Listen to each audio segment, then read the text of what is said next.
voulait dire on est heureux. Bonjour à tous, j'espère que vous allez bien, je vous souhaite la bienvenue dans une nouvelle vidéo.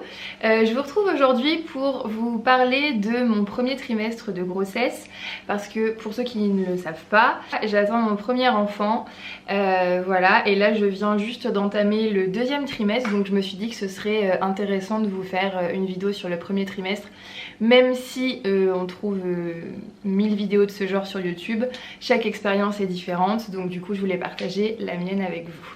Tout a commencé déjà comme la plupart du temps par une décision, donc venant de moi et de mon chéri. On a toujours su qu'on voulait des enfants, lui comme moi, mais en fait notre mariage a eu lieu cette année, mais pas comme il devait avoir lieu, c'est-à-dire que normalement on avait prévu quelque chose de beaucoup plus gros, c'était un mariage qu'on organisait depuis 2 ans. Si vous avez vu les précédentes vidéos, du coup vous savez un petit peu ce qui était prévu à la base. Mais malheureusement, et comme beaucoup de personnes, et c'est comme ça, à cause du Covid et du confinement, on a dû réduire le nombre de personnes. Finalement ça aurait pu se faire avec les 160 personnes comme prévu parce que c'était plus du tout interdit. Mais on n'a pas trouvé ça raisonnable de réunir 160 personnes dans un même endroit après tout ce qui s'était passé avec le Covid. Donc du coup on a décidé de faire ça en petit comité. Donc on s'est décidé à peu près au mois de mars qu'on ferait donc cette année un mariage plus réduit, on va dire, juste à la mairie. Donc on avait dit qu'on serait 30 personnes, donc vraiment les personnes les plus proches, à savoir nos parents, mes belles-sœurs, enfin voilà, vraiment la famille proche. Et on s'était dit qu'on allait faire le mariage à l'église l'année prochaine, voilà, avec toutes les personnes qui étaient prévues à la base pour cette année. Donc voilà, ça on a décidé ça au mois de mars. Et on s'est dit en même temps, on s'est dit comme on repousse le mariage d'une année, enfin en tout cas le plus gros du mariage d'une année, on s'est dit pourquoi pas se lancer dans le projet bébé maintenant. Donc on a dû discuter de ça mi-mars, on s'est mis d'accord mi-mars sur le fait qu'on allait commencer voilà, à se lancer dans les essais bébés. Donc du coup je me suis fait retirer mon implant le 30 mars et je suis tombée enceinte aux alentours du 12 avril. Donc là encore une fois c'est ce qu'on se dit très souvent avec mon chéri. On sait évidemment qu'on est extrêmement chanceux. Voilà, parce que je sais qu'il y a des couples qui galèrent vraiment à avoir des enfants et je sais qu'on est extrêmement chanceux de ce côté là. Du coup voilà, je suis tombée enceinte aux alentours du 12 avril à peu près. J'ai pas eu de symptômes, enfin j'ai eu des symptômes assez rapidement, mais pas des symptômes comment dire, qui m'ont vraiment mis la puce à l'oreille, c'est-à-dire que j'ai pas eu de grosses nausées, j'ai pas eu vraiment ces symptômes là, j'ai pas eu non plus de retard de règles parce que du coup je calculais à peu près par rapport à mon cycle, enfin je veux dire j'ai pas eu de gros signes en fait. En fait le plus gros signe que j'ai eu, et c'est ça qui est assez fou, c'est une grosse intuition, c'est-à-dire que la nuit avant de faire le test, je n'arrivais pas à dormir, j'ai fait une grosse insomnie. Je me disais c'est sûr, je suis enceinte, il y a quelque chose, c'est sûr et certain. J'ai eu, du coup le lendemain j'ai eu un goût dans la bouche de fer, juste le goût de fer dans la bouche, et puis une grosse intuition la veille de le savoir en fait. Bref. Donc le lendemain, le 27 avril très exactement, Brandon rentre du travail, donc mon chéri, rentre du travail et on avait quelque chose à fêter ce soir-là. Et quand on a quelque chose à fêter tous les deux, on se fait souvent en fait un petit apéro devant la télé ou dehors, enfin on essaye toujours de se faire quelque chose même quand on est que tous les deux, on se fait un apéro etc. Et puis il me dit je commence à préparer l'apéro, je dis ok. Et moi j'avais pas encore fini ma douche et je me dis pourquoi est-ce que je ferais pas un test ce soir, parce que de toute façon j'en ai 3. Oui, il faut savoir que j'avais acheté des tests de grossesse dès qu'on a su qu'on allait mettre en route les essais bébés. Comme ça je me suis dit si jamais un jour j'ai un doute, j'en ai dans la salle de bain à la maison et puis c'est pratique comme ça. Donc du coup je me suis dit je sors de la douche et je le fais. Je vais chercher un verre dans la cuisine en toute discrétion. Je m'enferme dans la salle de bain, je fais ce que j'ai à faire. Je mets le test, je referme le test avec le petit capuchon, mais vraiment sans grande conviction. Je mets le test en fait on a une pile de serviettes dans la salle de serviettes dans la salle de bain, je le mets entre 2 serviettes. Et je me dis bah je reviendrai dans 3 minutes. Donc je regarde l'heure, etc. Et en fait là je reviens dans la salle de bain, je soulève la pile de serviettes, je prends le test comme ça mais sans... Enfin vraiment j'avais la tête ailleurs, en plus on avait un truc à fêter donc j'étais pas du tout... Et là j'entends Brandon me dire chérie j'ai mis ta bière au congélateur 2 minutes, pour ça je me rappellerai toute ma vie, pour qu'elle soit bien fraîche pour quand tu vas la boire quoi. Et là en fait je regarde le test et il était positif. Et là, je crois que je suis restée comme beaucoup de femmes à ce moment là. Je suis restée devant pendant au moins 2 minutes mais j'étais complètement ahurie. Alors les barres, la barre était pas très nette, hein. Elle était vraiment très claire, mais en même temps comme ça faisait que 2 semaines, voilà c'est normal aussi. Et en fait j'ai juste répondu quand il m'a dit ça par rapport à la bière. Je suis sortie de la salle de bain, j'ai même pas cherché à... Je me suis même pas dit je vais attendre demain, je vais lui acheter un petit truc quand il rentrera du boulot. Non, fallait que je lui dise tout de suite. Et donc du coup quand il m'a dit ça, je suis sortie de la salle de bain, j'ai fait bon bah je crois que je peux plus boire d'alcool. Et donc du coup je lui ai montré le test et lui c'est pareil, il était comme ça, alors encore plus... Il a pris le test comme ça, il a regardé, il m'a regardé genre bah c'est quoi, enfin il savait que c'était un test de grossesse mais il m'a dit mais non mais regarde la deuxième barre elle est toute claire et tout, ça peut pas être ça, nanana. Donc bref. Lui il a pas voulu s'emballer tout de suite et je lui ai dit bah écoute chérie Gila la pharmacie elle est encore ouverte parce que j'avais que des tests à bande en fait avec les 2 traits. Donc je lui ai dit est-ce que ça te dérange de prendre la voiture, et c'est juste à côté de chez nous, d'y aller et de prendre un test digital avec marqué enceinte pas enceinte et le nombre de semaines. Il m'a dit bon bah ok j'y vais et tout, donc il a pris les clés de voiture, il est parti à la pharmacie, il revient à la maison. Et puis il me dit oh bah vas-y et tout, et je lui dis bah non là c'est pas possible parce que du coup j'ai plus envie de pisser en fait puisque je viens de faire il y a 2 minutes. Commencer à manger etc. Et là je lui ai dit c'est bon je peux aller aux toilettes. Donc j'y ai été, j'ai fait ce que j'avais à faire encore une fois et il me dit tu me donnes le test, c'est moi qui regarde. Donc je lui ai donné le test et tout ça et moi j'étais à l'autre bout de la pièce et lui il était au fond là, et je me rappelle je le regardais, j'essayais de déchiffrer en fait son visage mais j'y arrivais pas.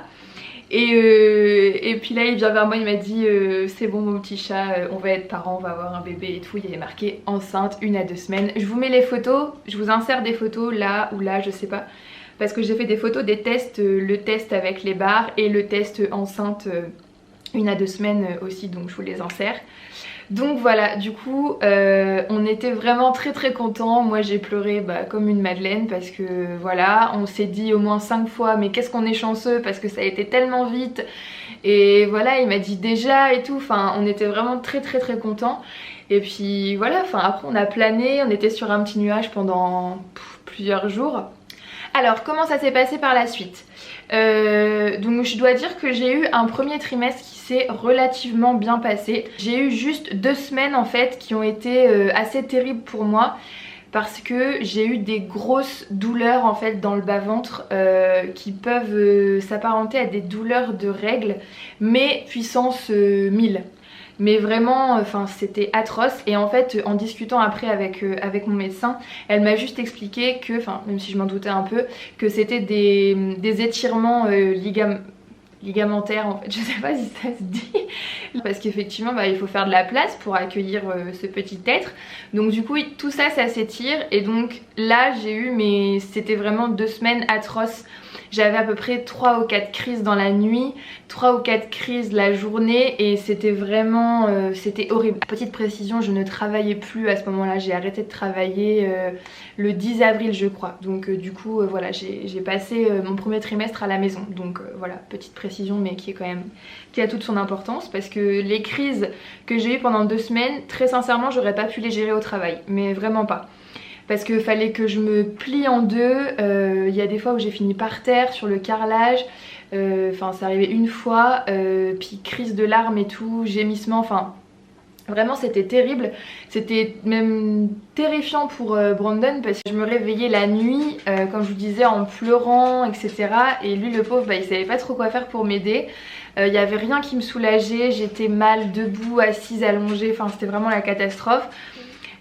jusqu'au jour où je me suis en fait procuré, enfin ma mère m'a donné un coussin.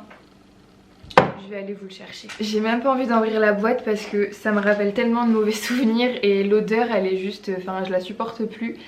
Donc en fait c'est un coussin en tissu où il y a à l'intérieur des graines de lin. Et c'est un coussin en fait que vous allez mettre dans le micro-ondes. Vous le faites chauffer, nous on le faisait chauffer à peu près 2 minutes. Et donc du coup il devient très très chaud.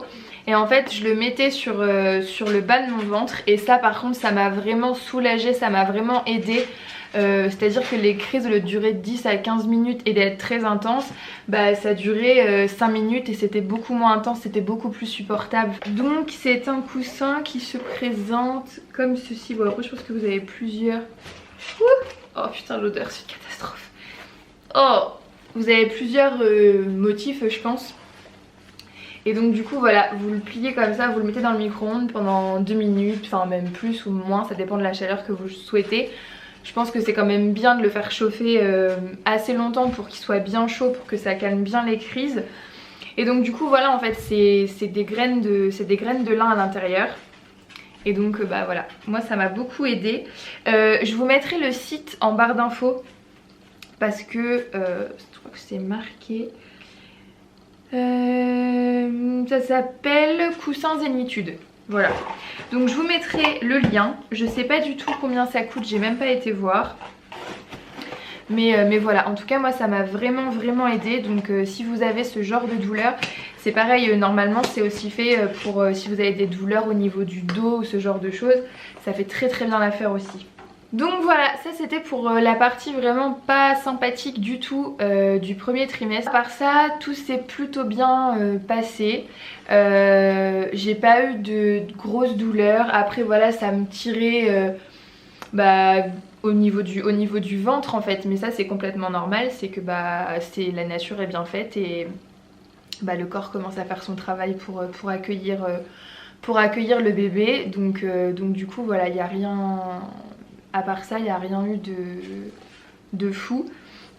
Alors après, j'ai vu très rapidement mon corps changer. C'est-à-dire que au bout de 2 mois et demi à peine, je ne pouvais plus rentrer dans mes pantalons. Voilà.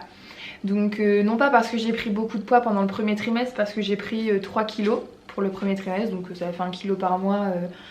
Je trouve que c'est raisonnable. Mon médecin m'a dit que c'était complètement raisonnable aussi. Je pense que c'est après que ça va se gâter. Mais c'est parce qu'en fait j'ai pris du ventre très rapidement. J'essaierai de vous insérer quelques photos par-ci par-là pour que vous puissiez vous rendre compte. Et je vous mettrai les dates aussi des photos. Mais j'ai pris du ventre très rapidement.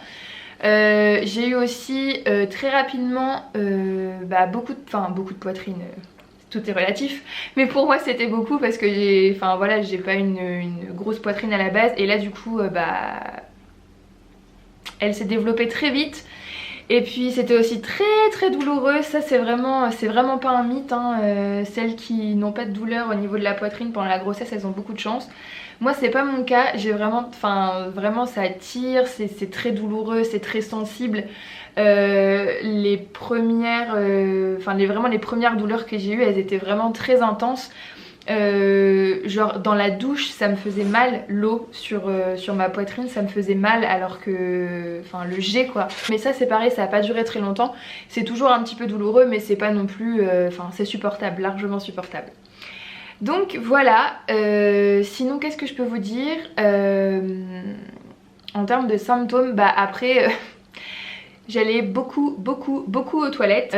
Moi par exemple qui suis une grosse dormeuse qui ne me réveille jamais, genre je m'endors dans une position, je me réveille dans la même position. Là fallait que je me réveille 3 ou 4 fois par nuit. Ça c'était au début, maintenant ça va mieux. Je me réveille de bonne heure pour y aller, mais sinon la nuit non. Et après la journée j'y vais beaucoup, mais après c'est aussi dû au fait qu'il faut boire beaucoup d'eau. Donc voilà. En parlant aussi du fait de boire de l'eau, moi j'ai vraiment beaucoup de mal à boire beaucoup d'eau. Je suis pas quelqu'un qui boit beaucoup. Si je bois 1 ou 2 verres d'eau par jour, pour moi c'est déjà bien. Donc du coup ce que j'ai fait, c'est que je me suis acheté une bouteille parce que je voulais pas de bouteille en plastique. Je me suis acheté cette bouteille-ci, je l'ai trouvée à Maison du Monde. Pareil, je vous mettrai le lien si jamais elle vous intéresse. Je crois qu'elle m'a coûté une vingtaine d'euros, c'est pas donné mais bon voilà. Mais en fait elle est hyper pratique, déjà elle est jolie et elle est hyper pratique. Elle fait 75 centilitres, je crois. Oui c'est ça, parce que quand j'en bois 2, je sais que j'ai bu 1,5 litre dans ma journée. Et je sais que je dois déjà boire ça pendant ma matinée. Donc je bois ça toute la matinée. Ensuite quand je mange le midi, je me prends un grand verre d'eau. Et j'en rebois une comme ça l'après-midi. Et le soir quand je mange, je bois un grand verre d'eau aussi. Comme ça je sais que je bois plus de 2 litres d'eau par jour à peu près. Donc ça, pour moi c'est un bon moyen de calculer parce que sinon Et puis je la garde toujours avec moi parce que sinon je vais pas avoir le réflexe, je le sais, d'aller à la cuisine de temps en temps me chercher un verre d'eau ou quoi. Je ne vais pas avoir le réflexe. Donc là, je l'ai toujours à côté de moi, que je sois dans la chambre, dans la cuisine, dans la salle de bain quand je me prépare, etc. Je l'ai tout le temps avec moi. Alors sinon, en termes d'applications, je me suis téléchargé 2 applications. La première c'est Grossesse Plus, donc pareil je vous l'insère juste ici ou juste ici je sais pas. C'est une application qui est très très utilisée par les femmes enceintes et à juste titre ça va suivre l'évolution du bébé avec tout l'ordre chronologique, tous les rendez-vous médicaux que vous devez effectuer à chaque trimestre, chaque période, etc. Ça vous met en fait une image du bébé, comment il est censé être à ce stade-là de la grossesse. Alors oui, j'ai déjà fait 2 échographies, j'en ai fait une première parce que comme je vous expliquais, les crises que j'ai eues là pendant ces 2 semaines, c'était vraiment en tout début de grossesse. Donc mon médecin a préféré m'en prescrire une première échographie, donc bien avant celle du premier trimestre. Parce que j'étais à peu près à 6 ou 7 semaines je crois quand on m'a fait faire l'écho. Parce qu'en fait elle voulait s'assurer que c'était pas une grossesse extra-utérine. À ce stade là c'est rien, hein, clairement c'est une petite tache que vous voyez. Par contre on voit bien le mouvement cardiaque. Il n'a pas voulu me faire écouter le cœur parce que en fait pour les échographies il faut envoyer des ondes et il m'a dit qu'au stade de la grossesse où j'en étais c'était peut-être pas nécessaire parce que risqué d'envoyer autant d'ondes juste pour écouter le cœur alors qu'on le voyait, enfin que lui il voyait que tout allait bien. Et ensuite j'ai eu celle des 12 semaines d'aménorrhée, donc l'échographie du premier trimestre du coup. Où là Brandon a pu venir avec moi parce que c'était le 23 juin, donc du coup j'avais appelé une semaine avant, il m'avait dit qu'il n'y avait pas de problème, le papa pouvait venir, etc. Donc il a pu venir avec moi, j'étais très contente. Donc là on a entendu le cœur du bébé, on l'a vu, là c'est vraiment un bébé pour le coup. C'est pareil, j'essaierai de vous insérer une photo parce que il nous a fait une écho donc classique et une écho en 3D. Donc voilà, on était très contents, c'était très émouvant et surtout tout allait très bien. Il était en pleine forme, il bougeait énormément. Moi j'étais vraiment hallucinée de voir à quel point il bougeait déjà à ce stade-là de la grossesse. Parce que moi encore une fois c'est ma première grossesse, donc tout ce que je vois c'est une découverte. On a pu lui poser plein de questions, il nous a expliqué plein de choses. Malheureusement il n'a pas pu se prononcer sur le sexe du bébé. Bon après c'est encore tôt, mais il y a certains parents qui peuvent le savoir à cette première échographie. Nous clairement je pense qu'il avait une très bonne idée de ce que c'était, mais il n'a pas voulu se prononcer, ce que je peux comprendre. On est très contents, tout va très très bien.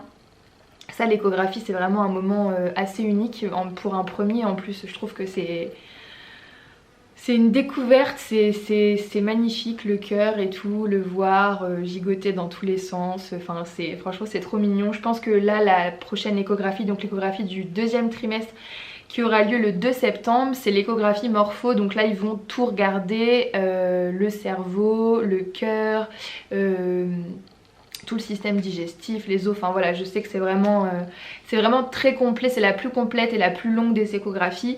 Donc voilà, on va bien le voir, et puis on va surtout savoir le sexe, on a hâte.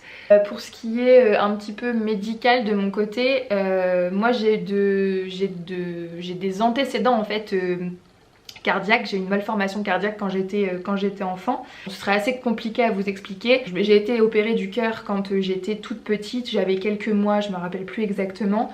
Mon médecin en fait a vraiment bien regardé tout mon dossier et puis elle a demandé à ce que j'aille faire en fait tout un check-up voilà, chez un cardiologue. Donc tout va très bien, j'ai toujours quelques fuites au niveau du cœur mais ça c'est normal, ça a toujours été, ce sera toujours comme ça, mais il n'y a rien de grave, tout va très bien.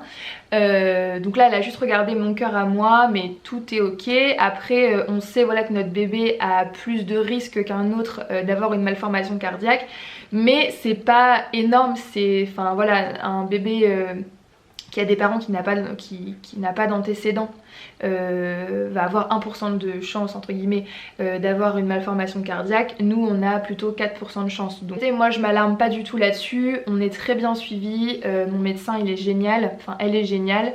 L'hôpital où j'ai été, il souhaite me revoir au 2e trimestre pour me suivre parce que au 2e trimestre c'est là où il y a beaucoup plus de flux sanguin etc, donc c'est peut-être là qu'ils vont voir s'il y a quelque chose qui va pas. Et puis comme je vous disais à la 2e échographie, donc l'échomorpho, c'est là où il va bien creuser au niveau du cœur, voir si tout est ok. Donc normalement on est très bien suivi, tout devrait très bien se passer et puis nous on est plutôt positif donc du coup voilà. Et puis de toute façon s'il y a quelque chose il faudra faire en sorte que ça se passe bien par la suite et puis voilà, mais on préfère vraiment pas penser à ça pour l'instant. Tout va bien, donc c'est le principal. Je vais vous faire une vidéo très prochainement sur tous les produits que j'utilise pour ma grossesse, donc en termes d'hydratation, tout ce que je fais en plus par rapport à d'habitude, tout ce que je mets en place, tout ce qu'on m'a conseillé, etc. Donc voilà, je pense que je vais vous faire une vidéo qui sera axée là-dessus. Donc j'espère que cette vidéo vous a plu, n'hésitez pas à la liker si c'est le cas, n'hésitez pas aussi à mettre des petits commentaires, ça nous permet d'échanger, je trouve que c'est cool. Et puis n'hésitez pas aussi à vous abonner à la chaîne. Moi je vous dis à très bientôt dans une nouvelle vidéo, prenez soin de vous,